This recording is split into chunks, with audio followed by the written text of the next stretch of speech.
मंदिर और आसपास के माताओं, बहनों और प्यारे भाइयों, हमारी जो जिला पार्षद हैं यहाँ रविंदर भी है और जांगदा साहब हैं और बहुत सारे बीडीसी के मेंबर हैं, कोई और अलग अलग मंच बने हैं। सबको मैं बधाई देता हूँ कि वे मिलजुल करके काम करें और पद को सेवा का माध्यम माने। जो भी कोई लोग जनता चुनती है, मैं तो हर जगह यही जाके कहता हूँ कि जनता जब किसी को ड्यूटी देती है तो उसको सेवा करने के लिए देती है, सत्ता भोगने के लिए नहीं है। और आज जो भारतीय जनता पार्टी की सरकार है, प्रधानमंत्री से लेकर के छोटे से छोटे पदाधिकारी तक हर आदमी आप लोगों की सेवा में लगे रहते हैं।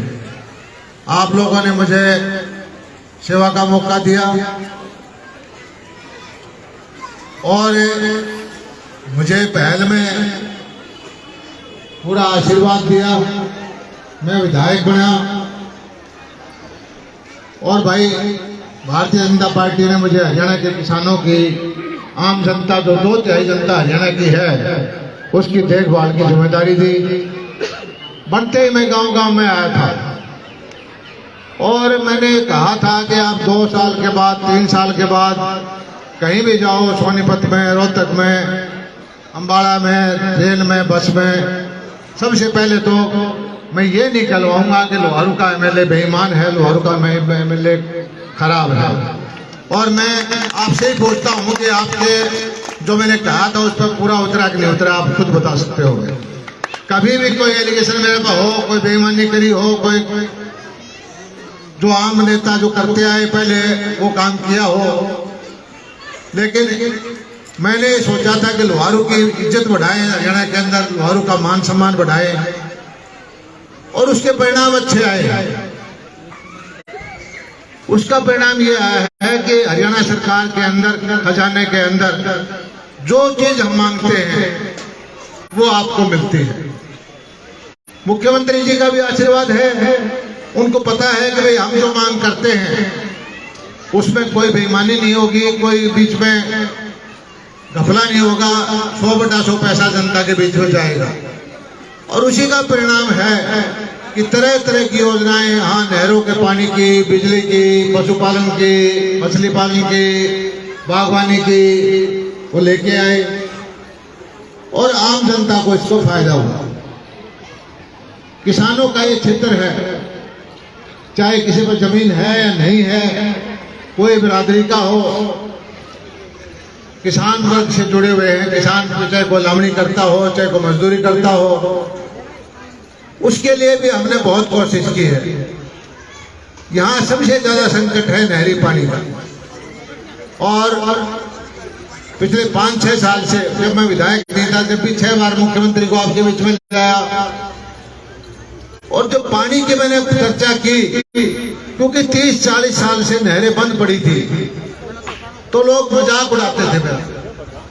लेकिन भाई बात यह है कि जो काम ना होने वाला हो वही काम करने में मुझे मजा आता है।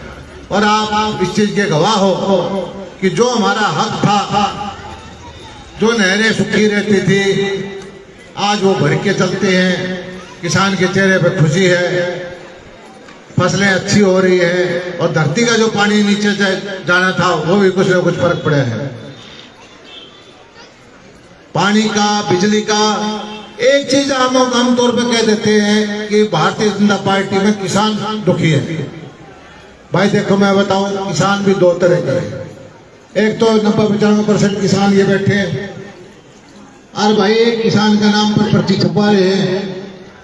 मेरा रोड़ा हो जाए, मैं उन्हें कहूँ तो फिर पुतला भूखते हैं मेरा। तो अब ज्यादा बोलूंगा आज, फिर ये लाइव भी कर देते हैं, फिर कह देंगे कि विक्रम बोल गया। लेकिन आप सच्चाई देखो कि असली किसान आप हो या वो जो धरना देने वाले टोला में बैठने वाले हैं।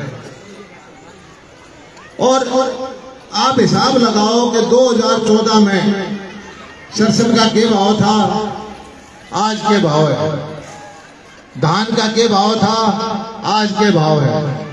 कपास का के भाव था, आज के भाव है। मैं कहता हूं कि आज धान बासमती का 50 साल का सबसे ऊंचा भाव 6650 रुपये धान गोहाना के मंडी में बिक रहा है। सबसे महंगी कपास पिछले एक साल से 8,000 9,000 10,000 में आपने बेची है। लोग घरे बैठे हैं, कहीं तो बेचे नहीं।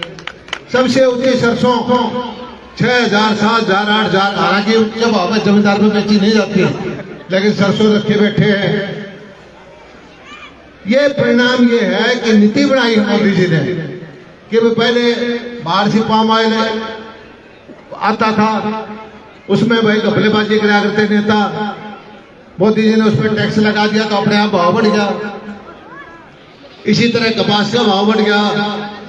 धीरे धीरे एक दिन में काम नहीं होते, लेकिन आहिस्ता आहिस्ता कोशिश है कि किसान की हालत को सुधारे।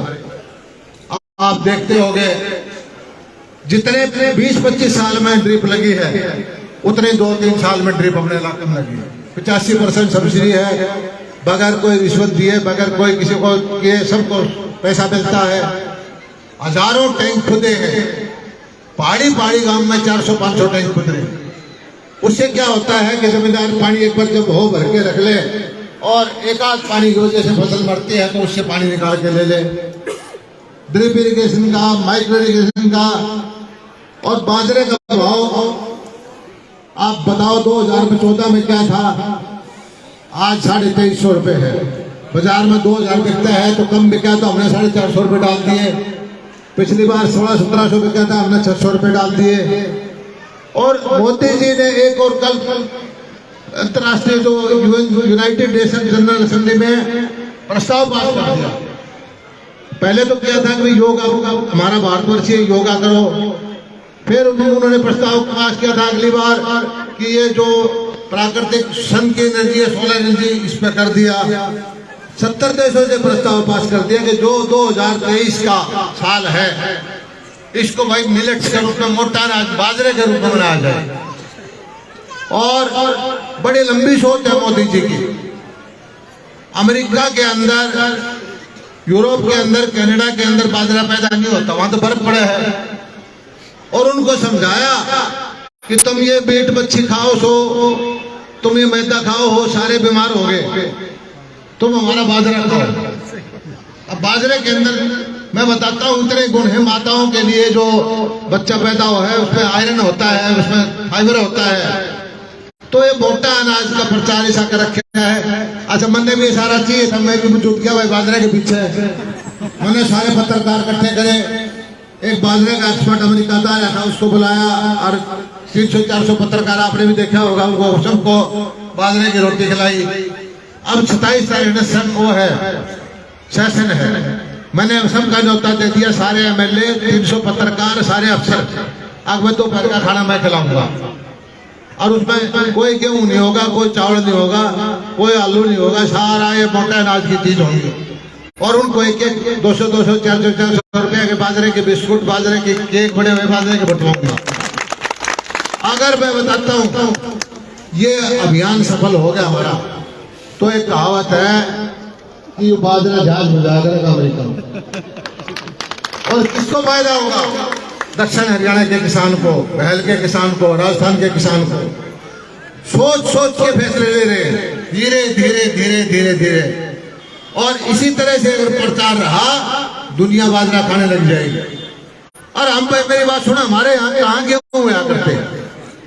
मेरे याद है, मैं छोटा सा बालक था, हमारे को जो आ जाया करते, जब एक आध मंडे बना करते, न्यू बाट देखा करते, यो कसाई एक आध छोटा तुम्हारा बाटा हो गया। सवेरे भी बाजरा, सांझ में भी बाजरा, खिचड़ी भी बाजरे की। आपके भी यही था। अब मैं बताता हूँ, अब वही बाजरा है।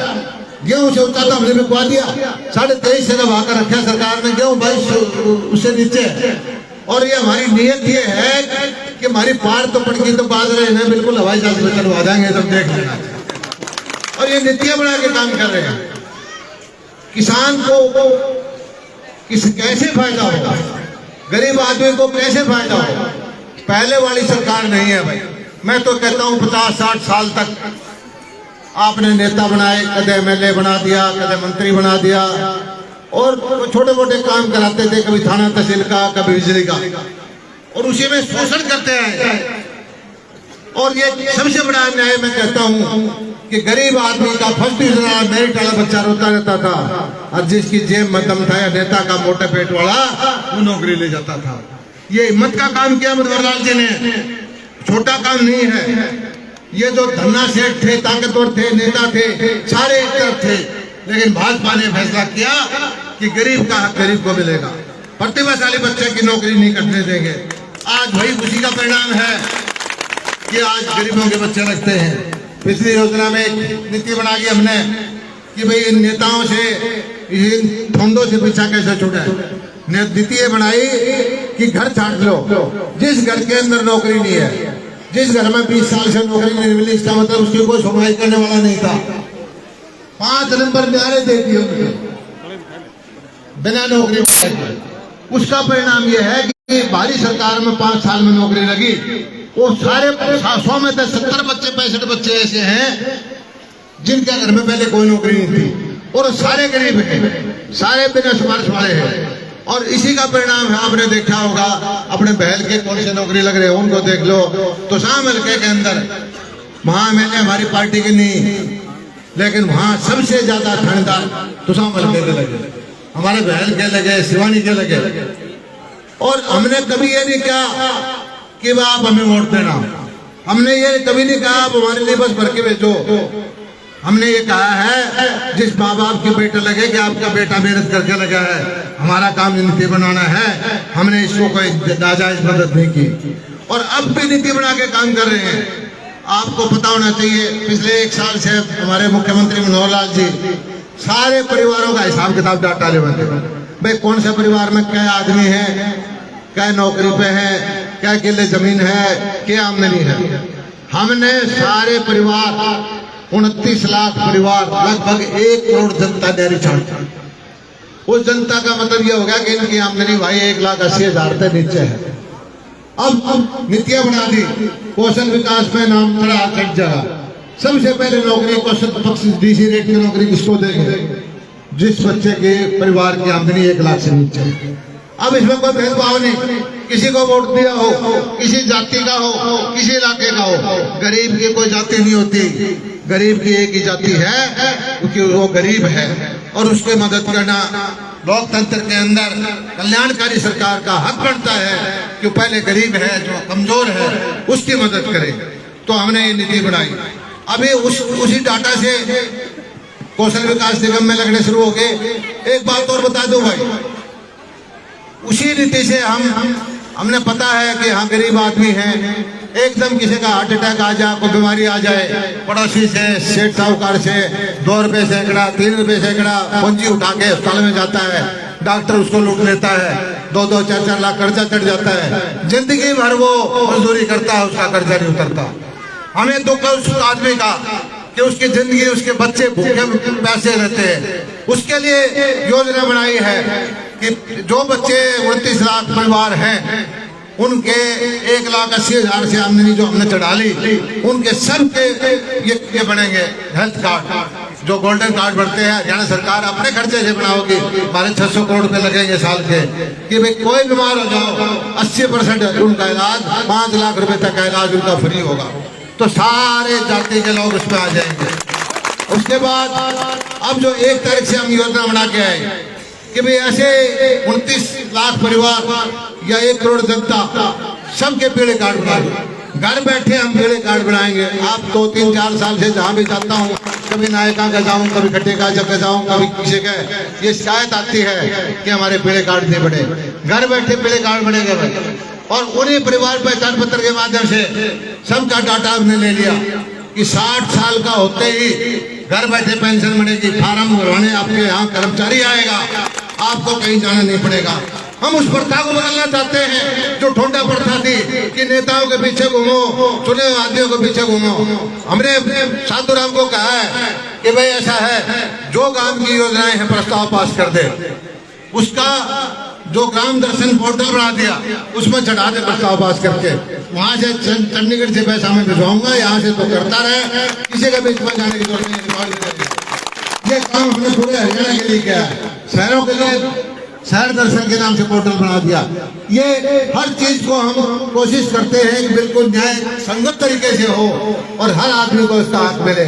किसान भाइयों के लिए हमने मेरी फसल मेरा ब्यौरा है, शुरू में काम करते हो सकता है थोड़ी बहुत भाई कोई चीज में उत्सुक रह जाए, लेकिन हमारी कोशिश ये है कि हर जो सरकार की नीति है उसका लाभ सरकार के द्वारा ग्रामीण आदमी को, गरीब को, आम शहरी को उसका मिले। और आपको इसका असर भी दिखाई दे रहा है कि नीतियां बना के काम करने का नतीजा है कि बार बार जो जनता मोदी जी को चुनती है, बार बार ये समझ में आई है कि अब भारतीय जनता पार्टी एक ऐसी पार्टी है जो नीति बना के काम करती है। आपने देखा होगा पिछले दिनों सरकारों में क्या होता है, एक मैं एमएलए बन गया, मंत्री बन गया, अगली बार योजना में मेरा ही छोरा बन जाएगा, उसका